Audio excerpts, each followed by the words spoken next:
Okay, today 6th graders, this is another example of how to do box plots. Very first thing we need to do is go ahead and put our data sets in order. So we're going to go from least to greatest. So our first number we're going to put is 7. And then our next number looks like it's going to be 9. Then we have two 10s. Go ahead and put those there. Then we have, looks like an 11. And then we have a small jump to 13 and another 13. And then we have 15. And then we have 18. So we want to go ahead and make sure we have all of our numbers accounted for. It looks like we do. So that was the first thing we want to do, is we want to go ahead and put those in order. The second thing we want to do, go ahead and number mark this as number 2, is you want to find our median. And if you remember how to find the median, that is the middle. So we want to check off and have the same number of checks until we find the middle. In this case, our median is going to be the number 11. Okay, the third step, we'll go ahead and do this in yellow. So we want to find quartile 1 and quartile 3. And if you remember what those are just the medians of the left and the right sides.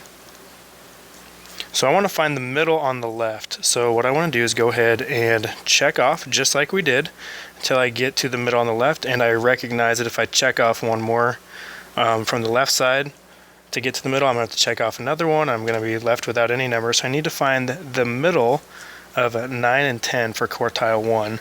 So what I would do is I'd go ahead and do 9 plus 10 and divide it by 2. And that'll give me 19. If I go ahead and divide that by 2, I will get 9.5. So quartile 1 is going to fall right in here at 9.5.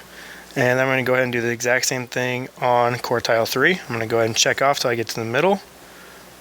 And again, I get stuck with two numbers, so I want to go ahead and find the middle of those. So I want to do 13 plus 15 and divide that by 2. That would give me 28 divided by 2, which is 14. And logically, 14 falls in between 13 and 15. So now that I have that information, all I want to do is I want to go ahead and make a number line. So I'm going to go ahead and do that here in white. I'm going to make a number line. And you can count by whatever you want. You want to make sure you include the smallest number. In this case, it looks like a 7. So I'm going to actually go down here to 6. And I'm just going to count by 2s. So 6, 8, 10, 12, 14, 16, 18, and 20. Looks like I'll be plenty big.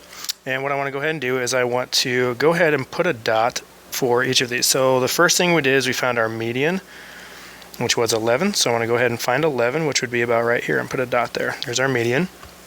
Now I want to go ahead and put a dot for each of our quartiles. Our first quartile was 9.5, which is going to be somewhere right in here. Second quartile was 14, which is about right here. And I want to go ahead and connect those with a box. Okay. And then with my mean, with my median, I want to go ahead and put a line there. So there's my box, and it's cut into two parts. My median cuts it into the two boxes.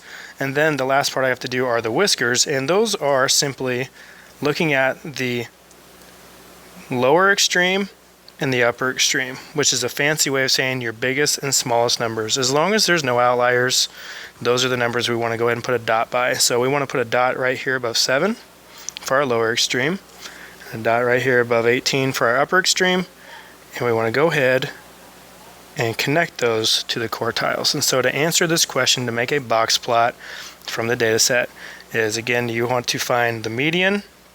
You want to put it in order first, then find the median, find quartiles 1 and 3, and then we want to go ahead and put those on a number line. So we did the median first, which is the purple. We did quartiles 1 and 3, which are the yellow. And then we did our what we call our upper and lower extreme, which is just our smallest and biggest numbers there in red. And then we connected them. So that is how you do a box plot.